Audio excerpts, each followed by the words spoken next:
예, 오늘 말씀의 제목은 의인은 믿음으로 말미암아 살리라 이런 말씀 제목 가지고 함께 말씀을 나눠보고자 합니다.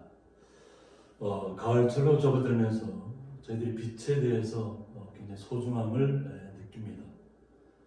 특히 저희들 고향 같은 경우는 다음 주 11월 셋째 주면 추수감사 주일인데 추수감사절에 맞춰서 서리태 농사가 끝나면 저희들이 바로 겨울로 들어가는 준비를 하게 됩니다.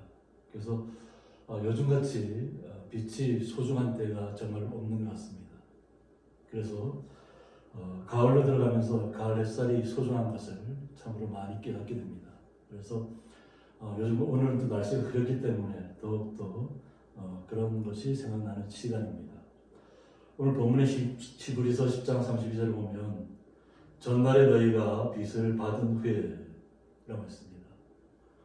주님으로부터 저희들이 빛으로 성령으로 생명을 받았습니다. 그러고 나서 저희들의 모든 삶이 이스라엘 당시 유대인들이 또 헬라인들과 복음 받아들인 모든 분들이 평탄한 길을 걸어간 것이 아니라 고난의 큰 싸움을 견뎌내었다고 이렇게 이야기하고 있습니다. 그래서 고난의 큰 싸움 견뎌낸 것을 생각하라.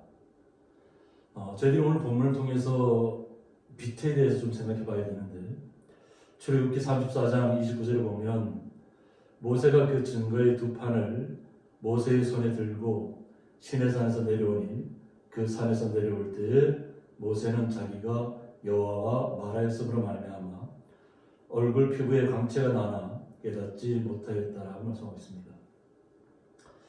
40일간의 시간을 통해서 여호와 하나님 앞과 독대하면서 그가 십계명을 받아오게 되고 이 십계명을 통해서 주님과 함께 있는 40일 동안에 그의 모습이 환하게 빛으로 변했다는 것을 알 수 있습니다. 그것처럼 주님과 함께 한다는 것은 주님의 생명이 우리와 함께 한다는 것이고 그 생명의 빛이 모세에게 그 빛으로 나타났던 것처럼 우리들에게 빛으로 많이 임한다는 것을 상징적으로 이야기해주고 있습니다. 또 사울이 다메섹 도상에 예수님 믿는 사람들을 많이 붙잡으러 갈 때 다메섹 도상에서 예수님으로부터 만날 때 큰 빛을 만나게 됩니다. 이 빛을 만나는 순간에도 그는 앞이 안 보이고 모든 것을 무너져 내리는 그런 시간이지만 오늘 사도행전 9장 3절에 보면 사울이 길을 가다가 다메섹에 가까이 이르더니 호련히 하늘로부터 빛이 그를 둘러 비추는지라고 했습니다. 그가 빛이 임하는 순간에 그는 눈을 볼 수 없게 되었고 그러나 하나님 주님께서는 사울에게는 빛으로 또 그 당시에는 바로 앞을 보지 못하고 큰 음성으로 들려와서 주님께서 나는 내가 핍박하는 예수라고 말씀으로 들려주셨고 또 사도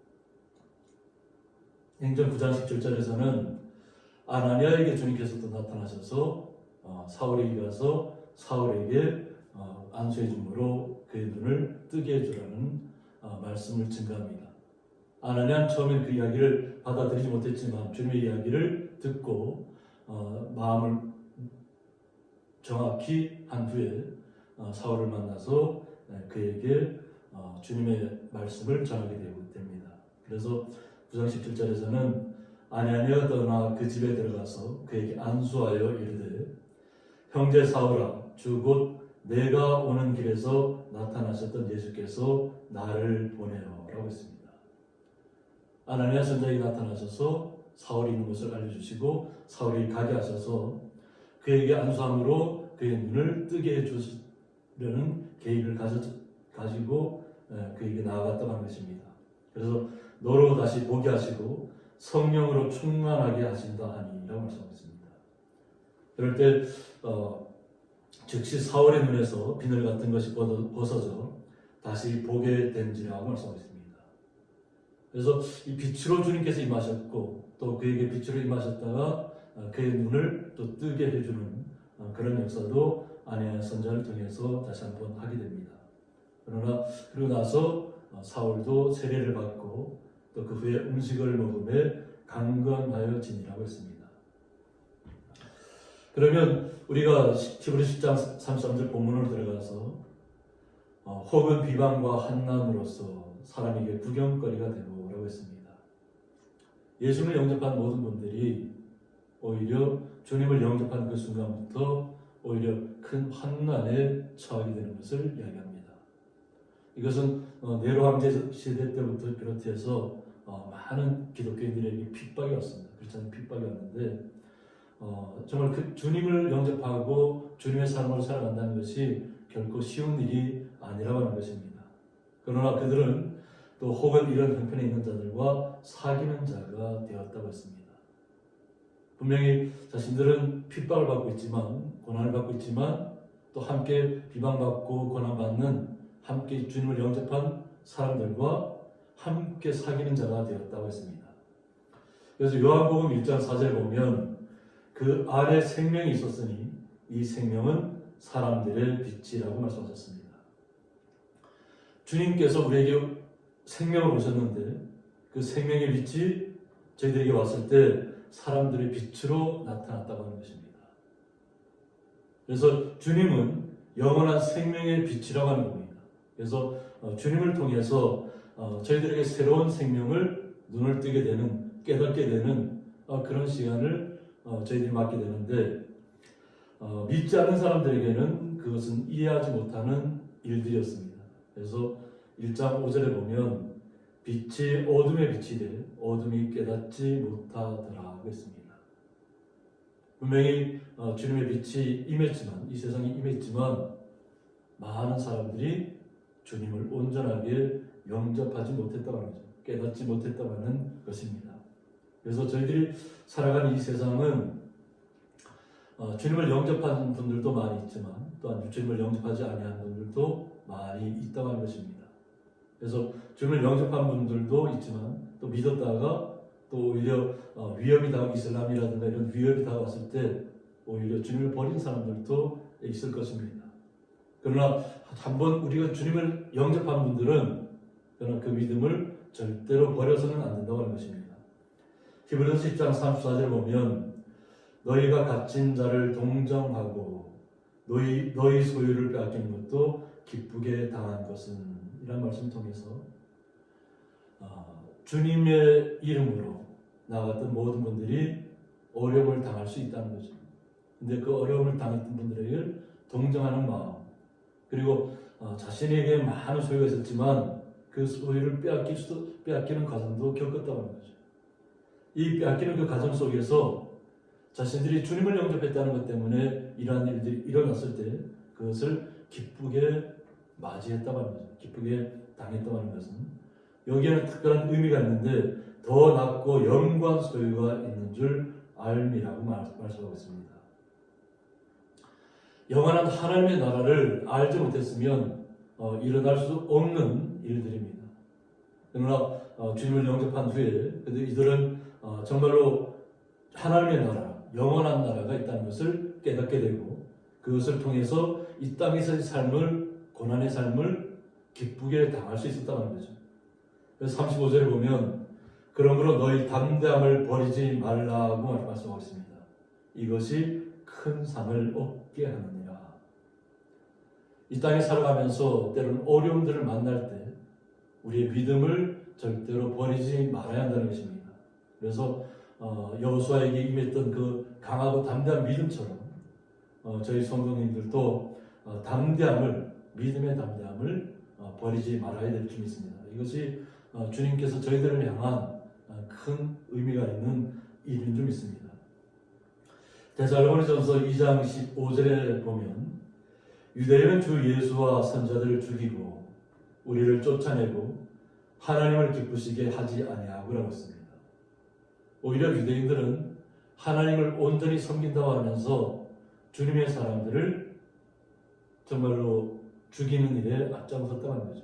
이것이 예수님을 죽이는 일에서부터 시작되었고 그 다음에 선자들을 계속해서 죽이는 일을 감당했고 또 주님을 믿는 모든 분들을 쫓아냈다고 하는 것입니다. 그래서 오히려 이것이 디아스포라의 어떤 시점이 되는데 주님을 영접하고 오히려 흩어짐을 당하는, 그리고 흩어진 곳에서 주님을 더욱더 소망하고 주님의 나라를 더 기대하는, 소망하는 그런 일들을 감당하게 되었다고 하는 거죠. 그러나 유대인들은 쫓아내고 하나님을 기쁘시게 하지 아니하고 라고 했습니다. 오히려 유대인들은 점점점 악해지고 있었다고 하는 거죠. 오히려 주님을 믿는 사람들을 더욱 보살피고 함께해야 될 유대인들이 오히려 하나님을 기쁘시게 하지 않는 일, 오히려 크리스찬들을 죽이는 일들에, 가두는 일에 앞장섰다고 하는 거죠. 그래서 모든 사람에게 대적이 되었다고 말씀하고 있습니다. 또한 2장 16절에서는 우리가 이방인에게 말하여 구원받게 함을 그들이 금하여 라고 했습니다. 예수님의 복음을, 구원의 복음을 많은 이방 사람들에게 전하고 있는데, 이것을 통해서 구원을 받는 역사가 일어나는데, 이 구원받는 역사를 유대인들이 막았다고 하는 거죠. 금지했다고 하는 거죠. 그래서 그런 것을 통해서 자기 죄를 항상 채우매라고 말씀하고 있습니다. 자신들에게 죄를 채우는 역할들을 알지 못하면서 행했다는 거죠. 크리스찬들은 비록 환난과 비방과 어려움 가운데 처하지만 유대인들은 크리스찬들을 더욱더 핍박하는 일에 힘을 썼다고 하는 겁니다. 그런데 그것이 자기들이 한 죄를 항상 채우는 일이었다고 하는 겁니다. 그래서 노하심이 끝까지 그들에게 임하였느니라 말씀하고 있습니다. 주님의 노하심이 그들에게 끝까지 임할 것을 오늘 본문을 통해서 이야기하고 있습니다. 또한 히브리서 10장 36절에 가보면 너희에게 인내가 필요함 너희가 하나님의 뜻을 행한 후에 약속하신 것을 받기 위함이라고 했습니다. 이 땅에서 걸어가는 모든 삶들이 때로는 정말로 힘든 삶이 될 수도 있다고 하는 겁니다. 또 최근에 프랑스에서 또 이슬람에 의해서 모하메드의 어떤 풍자 만화를 했다고 해서 참수를 당하는 일들이 벌어졌고, 또 그 후로도 또 성당 안에서도 참수하는 일이 벌어졌는데, 이러한 일이 잘못됐다고 이야기함에 불구하고 오히려 이슬람에 있는 모든 분들은 오히려 프랑스를 적대시하고 또 불태우고 이런 일들을 감행하면서 자신들만은 최고의 어떤 선으로 여기고 있다고 하는 거죠. 그러나 주님의 뜻은 그러한 것이 아니라고 하는 거죠. 그래서 이러한 모든 일들이 벌어짐에도 불구하고 주님의 사람들이 이 믿음을 지켜야 하는 이유가 분명하게 있다고 하는 겁니다. 그래서 하나님의 뜻을 행하기 위해 약속하신 것을 받기 위함이라고 했습니다. 우리는 주님의 나라를 소망합니다. 그 나라에 이르기까지 우리가 걸어가는 길이 인내하는 일들이 많이 필요하다는 것입니다. 37절에서는 잠시 잠깐 오면 오시리니 지체하지 아니하시리라고 말씀하고 있습니다. 우리는 이사야 26장 10절에 보면 악인은 은총을 입을지라도 의를 배우지 아니하며 라고 했습니다. 주님께서는 이 세상 만물을 창조하시고 이 세상에 속한 모든 분들에게 똑같이 햇빛을 주시고 비를 주시고 모든 은총을 함께 주신다고 하는 거죠. 그런데 주님을 모르는 악한 사람들은 주님의 이러한 은총이 다가옴에도 불구하고 이것을 주님께서, 하나님께서 주신 것인 줄 알지 못한다고 하는 것입니다. 그래서 참된 의를 배우지 아니하며 정직한 자의 땅에서 불의를 행하고 라고 말씀하고 있습니다. 오히려 주님께서 주신 이 정직한 땅에서 오히려 잘못된 길을 걸어가면서 그것이 잘못된 길인 줄 모르면서 정말 모든 불법한 일들을 행하고 있다고 하는 것입니다. 그래서 여호와의 위엄을 돌아보지 아니하는도다 하고 말씀하고 있습니다. 이사야 26장 13절에서는 여호와 우리 하나님이여 주 외에 다른 주들이 우리를 관할하여 싸우니 라고 했습니다. 이 땅에 주님을 우리는 신뢰하고 나가는데 오직 주님이 아닌 신들 아닌 신들이 있다고 하는 겁니다. 주 외에 다른 주들이 우리를 관할하여 싸우니 이러고 있습니다. 신도 아닌 자들이 신인 것처럼 나타나서 결국은 이 땅의 믿음의 사람들을 관할하고 있다는 거죠. 그러나 크리스찬들은 우리는 주만 의지하고 주의 이름을 부르리이다 말씀하고 있습니다. 우리는 어떠한 상황이 오더라도 주님을 신뢰하고 주님과 함께 주님을 찬양하면서 이 땅에서 살아가야 될 줄 믿습니다. 그래서 히브리 10장 38절에 보면 나의 의인은 믿음으로 말미암아 살리라고 했습니다. 우리는 이 땅에서 주님으로부터 의인이라는 칭의의 믿음을 허락받았습니다. 우리 스스로는 의인이 아니지만 주님께서 우리가 주님을 영접했을 때 우리를 의인으로 칭해 주셨다고 하는 거죠.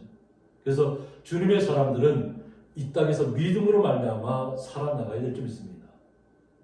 그래서 주님을 영접한 그 마음은 절대로 우리가 놓치지 않아야 될 줄 믿습니다. 그래서 말씀 속에서 또한 뒤로 물러가면 내 마음이 그를 기뻐하지 아니하리라 말씀하셨습니다. 우리는 한번 믿음을 가진 후에 절대로 뒤로 물러서는 일을 해서는 안 될 줄 믿습니다. 오직 우리는 뒤로 물러가 멸망할 자가 아니고 오직 영혼을 구원함에 이르는 믿음을 가진 자니라고 했습니다. 절대 주님께서 주신 이 믿음을 우리는 버릴 수 없다는 것을 우리의 마음속으로 확신을 가지셔야 될 줄 믿습니다. 그리고 강하고 담대한 믿음으로 이 땅에서 한 걸음 한 걸음 내딛어야 될 줄 믿습니다. 그러면서 저희들에게 맡겨진 것은 뭐냐면 영혼을 구원함에 이르는 믿음이라는 것입니다. 우리 또한 주님으로부터 영원한 생명을 받았지만 우리가 아직까지도 복음을 받아들이지 못한 분들에게 주의 구원을 전해야 할 일들이 아직까지 남아있다고 하는 것입니다. 그래서 주님이 부르시기 전까지는 우리의 삶 속에서 항상 최선의 삶을 살아갈 수 있도록 경주해야 될 줄 믿습니다. 이사야 25장 8절에 보면 사망을 영원히 멸하실 것이라고 했습니다. 우리에게는 유한한 삶인 것 같지만 우리는 영원한 삶이 보장되어 있다는 것을 잊어서는 안 될 줄 믿습니다. 그래서 우리는 주님께서 사망을 영원히 멸하실 것이라고 했습니다. 그리고 주 여호와께서 모든 얼굴에서 눈물을 씻기시며 주님께서는 지금 이 시간도 고통받고 있는 많은 크리스찬들을 지켜보시고 계실 줄 믿습니다. 이 당시에 말씀이 기록됐던 그 시대뿐만 아니라 영원토록 우리가 이 모든 것이 끝나기까지 하나하나 준비되어 가는 일들이 분명히 존재한다는 것을 우리가 깨닫고 정말로 주님께서 우리의 눈물을 닦아주실 때까지 우리는 끝까지 주님과 함께하는 경주를 해야 될 줄 믿습니다. 그러면 자기 백성의 수치를 온 천하에서 제하시리라고 했습니다. 주님께서 여호와 하나님께서 이와 같이 말씀하셨습니다. 그래서 지금은 우리가 이 땅에서 좀 어려움도 겪고 핍박도 받고 고난도 받지만 주님께서 저희들을 지키실 줄 믿습니다. 그래서 이사야 26장 3절에서는 주께서 심지가 견고한 자를 평강하고 평안하도록 지키시리니 라고 말씀하고 있습니다. 한번 저희들이 믿음을 받아들이고 빛을 받아들인 후에는 절대로 이 빛을 빼앗겨서는 안 될 줄 믿습니다. 주님께서 저희들에게 주신 이 빛을 우리가 영원토록 주님의 나라에 이르기까지 이루기 위해서 주님의 뜻을 이루기까지 우리가 심지를 굳게 간직하시고 정말로 베드로에게 주셨던 그 반석과 같은 믿음을 저희들이 함께 갖고 있어야 될 줄 믿습니다. 그러면 주님께서 저희들의 마음을 평강하고 평강하도록 지키신다고 약속해 주셨습니다. 이것은 결국 이는 그가 주를 신뢰함이니라고 말씀하고 있습니다. 주를 신뢰할 때 주님께서 저희들을 지켜주시고 보호하시고 평강에서부터 평강까지 이끄신다는 것입니다. 이사야 26장 4절에 보면 너희는 여호와를 영원히 신뢰하라고 말씀하고 있습니다. 우리는 주님을 영원토록 신뢰하고 나가야 될 줄 믿습니다. 주 여호와는 영원한 반석이심이라고 말씀하고 계십니다. 주님께서는 우리와 영원토록 함께 하시는 주님이십니다. 그러므로 이 땅에서의 삶을 저희들이 비록 힘들고 어렵고 고난의 길이지만 잘 이겨내셔서 주님께서 기뻐하시는 귀한 주의 성도들로 나타나시기를 주님의 이름으로 축원드립니다. 함께 기도하겠습니다. 의인은 믿음으로 말미암아 살리라는 말씀을 통해서 저희들이 주님의 말씀을 다시 한번 기억하고 나아가고자 합니다. 저희들은 이 땅에서 여러 가지 어려움들을 만나고 또 고통 속에 지낼 때도 많이 있습니다. 그러나 주님께서 저희들을 말씀을 통해서 우리의 생각과 마음을 지키실 줄 믿습니다. 우리의 변함없는 마음, 주님을 향한 마음이 온전히 주님 앞에 주님을 신뢰하고 나아갈 수 있도록 주의 성도들의 마음을 온전히 붙잡아 주시고 주님의 사랑 가운데 거하게 하여 주옵소서. 예수님의 이름으로 기도드리옵나이다. 아멘.